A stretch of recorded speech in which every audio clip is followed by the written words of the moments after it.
Hello, everybody, and welcome back to the Wild Digest. I'm Scott. You know, I said Wild Digest. I probably should have said the Wild Space Digest. Yes, we are making our official announcement today about Rocket Summer 2026, the event that celebrates classic science fiction literature going all the way back to its foundations. And I don't mean Isaac Asimov's foundations. Rocket Summer is a creation of the great Michael K. Vaughan, and it is a celebration of classic science fiction.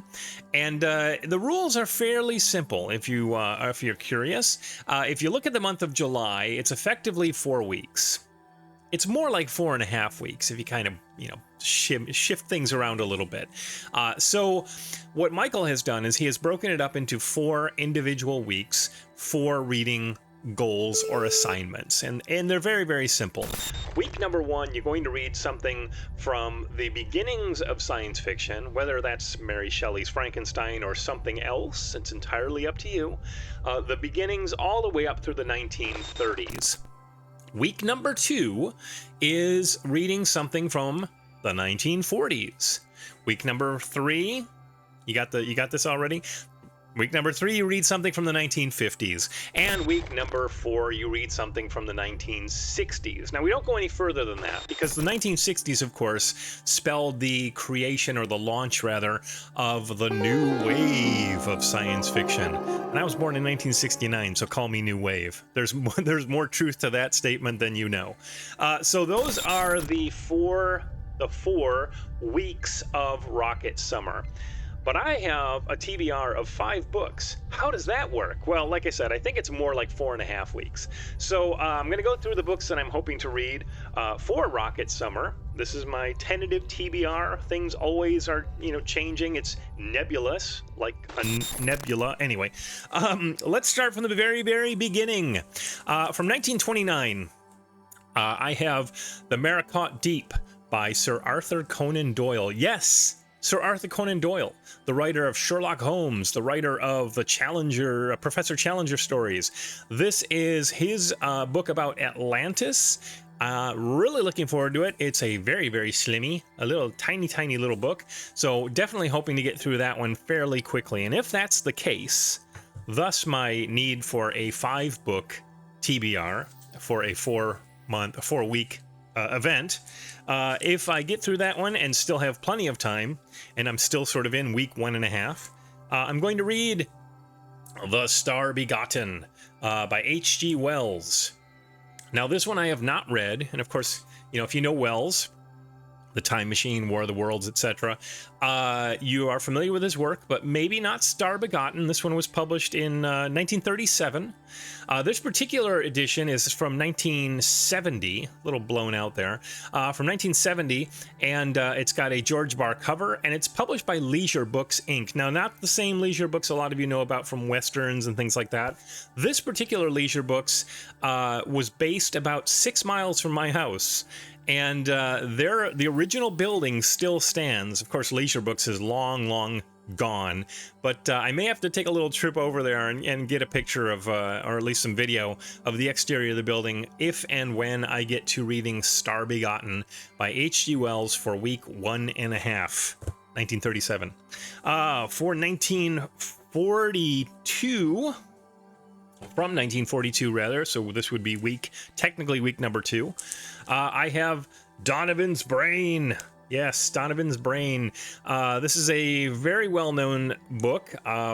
It has been turned into movies and radio dramas, and I believe there are 2 sequels to it. But Donovan's Brain by Kurt Siodmak. You're going to have to get back to me on that one. I'll eventually figure out how to actually pronounce Kurt's name. But this edition was published in 1950 by Bantam Books, and my understanding, and this may be correct, is that this was the very first science fiction novel that Bantam published in paperback. So you can see mine's all bagged up and nice and sexy. There are tons of these. It is cool as heck, but I do see copies of Donovan's Brain in used bookshops all the time. I think they're pretty common to find. But yeah, so this will be my week 2, 1942, Donovan's Brain. for 1940s, right? No, 1950s, 1953. This is Lester Del Rey's, get that nice picture of that, Attack from Atlantis. Yes, another book on Atlantis. See, the Maricot Deep is about Atlantis. This is about Atlantis. This particular copy was gifted to me by Jake from Pulp Mortem. Thank you, Jake. I got it a few weeks ago. It's been on one of my on my want list for a while, and I'm really looking forward to it. It's totally coincidental that I wound up with 2 books about Atlantis on my my TBR for this month. I literally just brought up my my spreadsheet, my collection, and more or less just searched for books based upon the year, upon the decade.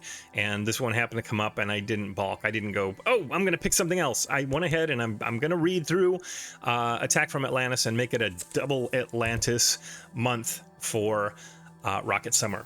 And the last book in my TBR for the month is The Space Barbarians, which is by Tom Godwin. Many of you might not know Tom Godwin. Many of you may not know this book. Tom Godwin, I think, wrote mainly short stories, and I believe he died pretty young.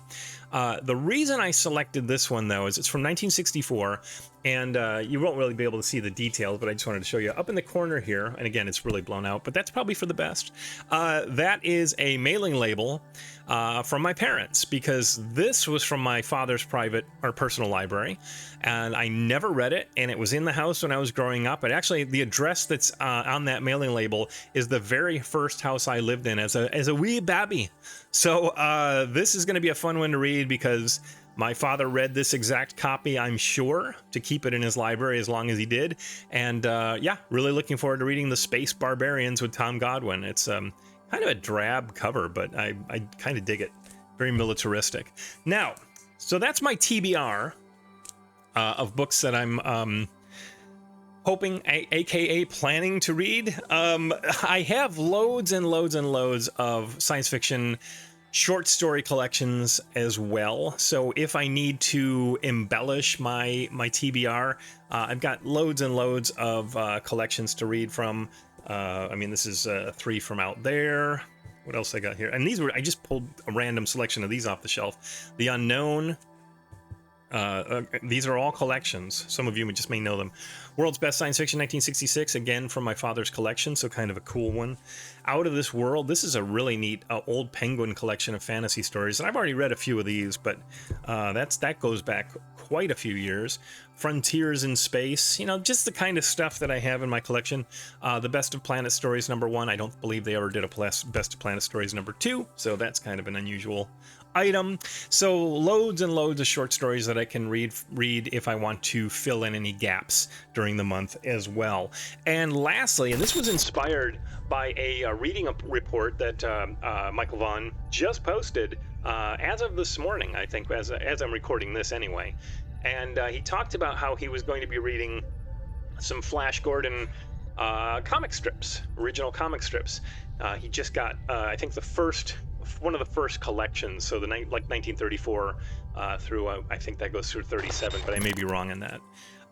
Which would be surprising, because I wrote the Flash Gordon role-playing game, as many of you know. That's here's the core book right here, nice hardcover.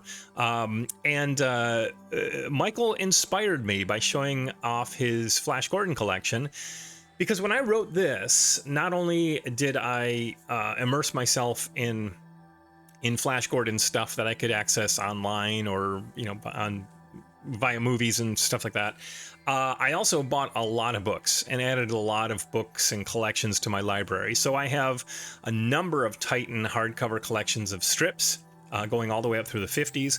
I have the novels that were published in the 70s and 80s. I have original Big Little books in my collection, all sorts of Flash Gordon stuff, and of course the role-playing game as well.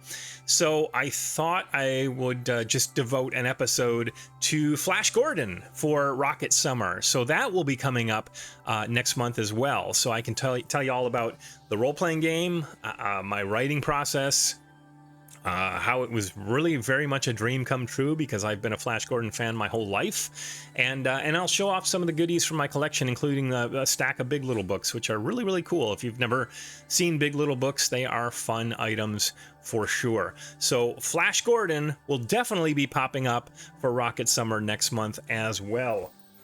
So those are my tentative plans for Rocket Summer as a co-host. You're going to be seeing a lot of me throughout the month, talking all about classic science fiction, one of my favorite genres, if not my single favorite genre.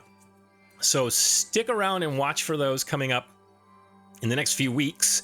As I said, we're still firmly in the middle-ish month of June on the Range, and I got some more Westerns to read, so I'm going to get back to those right now. But until July, when we'll get back to the Rocket Summer stuff, keep watching for more June on the Range content, and I will see you in outer space.